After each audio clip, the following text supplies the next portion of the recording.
กว่า 20 ปี บนเส้นทางอาหารปลอดภัยทุกกิโลเมตรในประเทศไทยอาหารที่ปลอดภัยคือจุดมุ่งหมายของเรา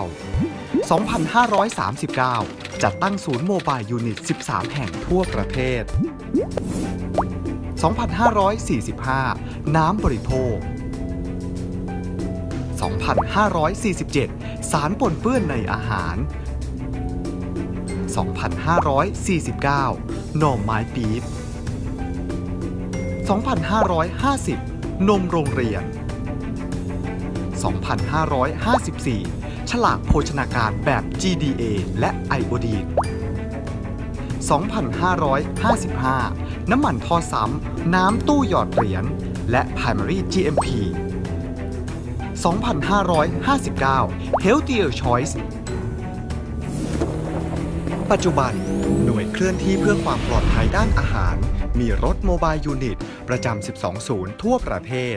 ทำงานเชื่อมโยงเป็นเครือข่าย มีอย.เป็นแม่ข่ายสนับสนุนข้อมูลเครือข่ายภูมิภาคทั่วประเทศมีพื้นที่เฝ้าระวังความปลอดภัยด้านอาหารกว่า 10,000 แห่งเช่นตลาดสดซูเปอร์มาร์เก็ต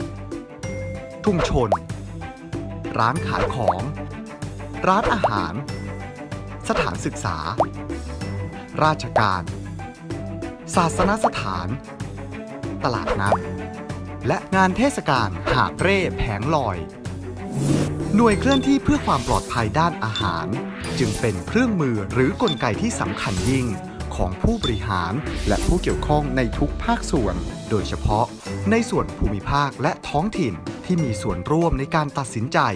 วางแผนคิดวิเคราะห์แยกแยะและคัดกรองปัญหาต่างๆที่เกิดขึ้นภายใต้สถานการณ์ความไม่ปลอดภัยของอาหารเพื่อนำไปสู่การวางแผนและวางแนวทางในการป้องกันปัญหาเหล่านั้น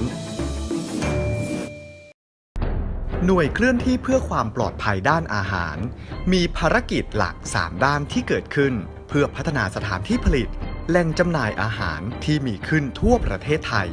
พร้อมกับสร้างมาตรฐานให้ครัวไทยก้าวไกลสู่ครัวของโลกภารกิจด้านที่ 1 และผิดเซอร์เวย์ทีมลงพื้นที่เฝ้าระวังความปลอดภัยด้านอาหารปฏิบัติหน้าที่แบบเชิงรุกและเชิงรับเข้าถึงทุกพื้นที่และวิเคราะห์สถานการณ์ความไม่ปลอดภัยของอาหารรายงานผลแบบเรียลไทม์เพื่อใช้ในการตัดสินใจเชิงนโยบายพร้อมแจ้งหน่วยงานที่เกี่ยวข้องดำเนินการแก้ไขปัญหาได้ทันท่วงทีภารกิจด้านที่ 2 Research ทีมวิจัยและพัฒนานโยบายการจัดการอาหารปลอดภัยของประเทศไทย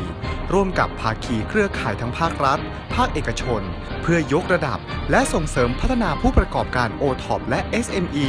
เช่นไอโอดีนพัฒนาองค์ความรู้และสนับสนุนเครื่องผสมเกลือบริโภคฉลากโภชนาการแบบ GDA สร้างเครื่องมือช่วยเลือกบริโภคอาหารลดหวานมันเค็ม Primary GMP พัฒนาส่งเสริมสร้างอาชีพจากภูมิปัญญาท้องถิ่นให้ผลิตภัณฑ์มีมาตรฐานภารกิจด้านที่ 3 Education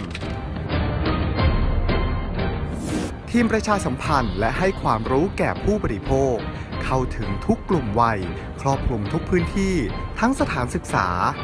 ตลาดสดเทศกาลร่วมสร้างเครือข่ายในการคุ้มครองผู้บริโภคในการเลือกบริโภคอาหารอย่างปลอดภัยและนี่คือกลไกสำคัญยิ่งในการดำเนินงานคุ้มครองผู้บริโภคเพื่อมุ่งหวังให้ประชาชนทั่วประเทศมีสุขภาพดีภายใต้ยุทธศาสตร์ 20 ปีของกระทรวงสาธารณสุขเพราะทุกกิโลเมตรในประเทศไทยอาหารที่ปลอดภัยคือจุดหมายของเรา